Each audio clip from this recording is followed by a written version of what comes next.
వేల కోట్ల రూపాయల విలువైన భూముల్ని కేవలం 99 పైసలకే ప్రైవేట్ కంపెనీలకు చంద్రబాబు నాయుడు ప్రభుత్వం కట్టబెడుతున్న వైనంపై ఏపీ హైకోర్టులో ఆసక్తికరమైన వాదనలు జరిగాయి. ఒక దశలో అడ్వకేట్ జనరల్ దమ్మాలపాటి శ్రీనివాస్ హైకోర్టుకు సత్యదూరమైన సమాచారం ఇచ్చే ప్రయత్నం కూడా చేశారు. దాన్ని పొన్నవోలు సుధాకర్ రెడ్డి అడ్డుకున్నారు. విశాఖపట్నాన్ని కేంద్రంగా చేసుకుని చంద్రబాబు నాయుడు గారి ప్రభుత్వం ఇటీవల పెద్ద ఎత్తున ప్రైవేట్ సంస్థలకు 99 పైసలకే ఎకరా చొప్పున భూములు కట్టబెడుతోంది. వేల కోట్ల రూపాయల విలువైన భూముల్ని కట్టబెడుతోంది.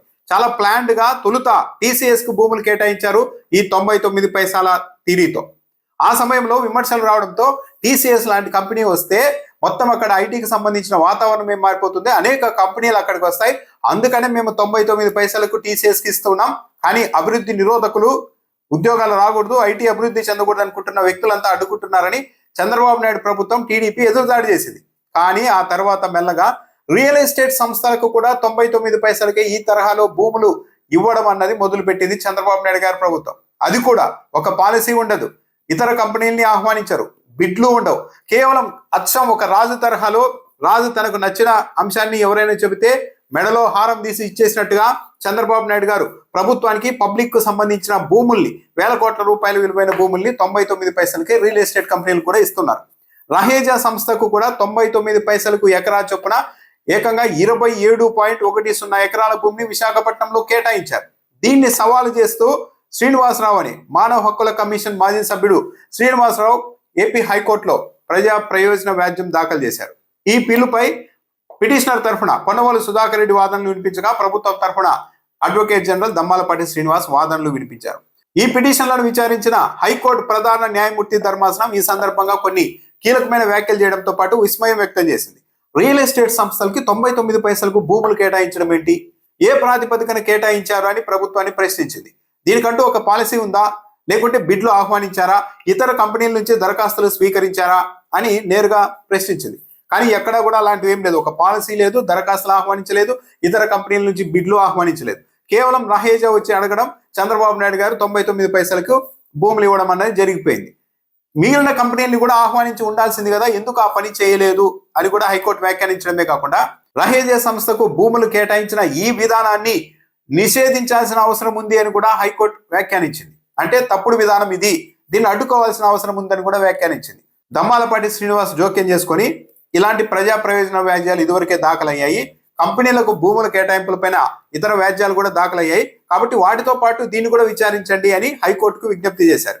ఆ సమయంలో జోక్యం చేసుకున్న పొన్నవోలు సుధాకర్ రెడ్డి, లేదు ఇతర కంపెనీలకు భూ కేటాయింపులు అన్నవి ఐటీ కంపెనీలకు సంబంధించినవి, ఇది ఏకంగా రియల్ ఎస్టేట్ సంస్థ, ఒక రియల్ ఎస్టేట్ సంస్థకు డైరెక్ట్ గా 27 ఎకరాలు ఎకరా 99 పైసలు చొప్పున ఏ ప్రాతిపదికన ఇచ్చారో సమాధానం చెప్పాలి అని పొన్నవోలు సుధాకర్ రెడ్డి నిలదీశారు. దాంతో అడ్వకేట్ జనరల్ దమ్మాలపాటి శ్రీనివాస్ హైకోర్టుకు తప్పుడు సమాచారం ఇచ్చే ప్రయత్నం కూడా చేశారు. రహేజా అన్నది రియల్ ఎస్టేట్ సంస్థ కాదు అంటూ వాదించే ప్రయత్నం చేయగా పొన్నవోలు సుధాకర్ రెడ్డి, కావాలంటే ప్రభుత్వం జారీ చేసిన జీవోని చూడండి, అందులో స్పష్టంగా రహేజా అన్నది రియల్ ఎస్టేట్ సంస్థ అని ప్రభుత్వమే తన జీవోలో స్పష్టంగా చెప్పిందని గుర్తు చేశారు. నిజానికి ప్రభుత్వం జారీ చేసిన జీవోలో రహేజా అన్నది ఒక రియల్ ఎస్టేట్ సంస్థ అని రాష్ట్ర ప్రభుత్వమే ధృవీకరించింది. అక్కడ ఐటీ కంపెనీల విస్తరణకు అవసరమైన భవనాలు నిర్మాణాలు ఈ కంపెనీ చేపడుతుంది, అందుకే భూములు ఇస్తూ ఉన్నామని చెప్పింది. కానీ రియల్ ఎస్టేట్ సంస్థ ఇది ఏవి ఉచితంగా ఏ సేవలు చేయదు, లేకుంటే భూములు ఇచ్చారు కాబట్టి ప్రభుత్వానికో ఏ రాయితీల మీద భవనాలు నిర్మించి ఇవ్వదు, ఎంత కావాలంటే అంత పిండేసుకుంటుంది. ఇది భవనాలు నిర్మించుకుంటే అక్కడికి వచ్చే ప్రైవేట్ ఐటీ కంపెనీలు రెంట్ చెల్లించి వ్యాపారం చేసుకుంటాయి, అందరిది వ్యాపారమే. కానీ రాష్ట్ర ప్రభుత్వం మాత్రమే ఇక్కడ వేల కోట్ల విలువైన భూముల్ని చీప్ గా 99 పైసలకు ఇచ్చేసి నష్టపోయింది. అత్యంత విలువైన భూముల్ని ఇలా రూపాయికి అర్ధ రూపాయికి ప్రభుత్వాలు కేటాయించడం వెనుక ఏం జరుగుతూ ఉంటుంది అన్న దానిపైన కూడా ఒక చర్చ ఉంది. సాధారణంగా ఉదాహరణకి ఒక ఎకరం భూమి 100 కోట్ల రూపాయలు విలువ చేసే పరిస్థితి ఉంటే ఆ భూమిని ఇలా ప్రైవేట్ కంపెనీలకు రూపాయికి అర్ధ రూపాయికి అంటే ఉచితంగా కేటాయించినప్పుడు మొత్తం 100 కోట్ల రూపాయల విలువైన భూమి ఉచితంగా ఒక ప్రైవేట్ సంస్థకు కేటాయించినట్టు అవుతుంది. అందుకు ప్రతిఫలంగా ఆ 100 కోట్ల రూపాయల విలువైన భూమిని ఉచితంగా 99 పైసలకి రూపాయికి అర్ధ రూపాయికి ఇచ్చిన ప్రభుత్వ పెద్దలకు గాను ఆ రియల్ ఎస్టేట్ సంస్థలు కావచ్చు, ఇతర కంపెనీలు కావచ్చు, ముడుపుల రూపంలో కనీసం ఒక 50 కోట్ల రూపాయలు ఇచ్చుకోవడం లాంటివి చేస్తూ ఉంటాయి. దానివల్ల 100 కోట్ల రూపాయల విలువైన భూమిని కేటాయించినందుకు గాను రాజకీయ నాయకులకు 50 కోట్ల రూపాయలు ఆదాయం ఉంటుంది. అదేవిధంగా 100 కోట్ల రూపాయల విలువైన భూమిని కేవలం 50 కోట్లు ముడుపులు ఇచ్చి సొంతం చేసుకున్న కారణంగా మరో 50 కోట్ల రూపాయలు అన్నది ఆ ప్రైవేట్ కంపెనీకి మిగులుతుంది. ఈ లావాదేవీల మీద ఇలాంటి భూ కేటాయింపులు జరుగుతూ ఉంటాయి అన్నది సహజంగా చెప్పే మాట. పొన్నవోలు సుధాకర్ రెడ్డి వాదనతో ఏకీభవించిన రాష్ట్ర హైకోర్టు ఈ పిటిషన్ను ప్రత్యేకంగానే విచారిస్తాం. ఒక రియల్ ఎస్టేట్ సంస్థకు 27 ఎకరాలని ఎకరా 99 పైసల ఏ విధంగా ఇచ్చారన్న దానిపైన మేము ప్రత్యేకంగానే విచారణ జరుపుతామని చెప్పడంతో పాటు కౌంటర్ దాఖలు చేయాల్సిందిగా రాష్ట్ర ప్రభుత్వాన్ని ఆదేశించింది. సో కౌంటర్లో రాష్ట్ర ప్రభుత్వం ఏం చెప్తుంది? ఒక పాలసీ లేదు, ఒక బిడ్లు ఆహ్వానించలేదు, ఇతర కంపెనీలు పోటీకి రాలేదు, నేరుగా ముఖ్యమంత్రి అనుకున్నారు, భూములు ఇచ్చేశారు.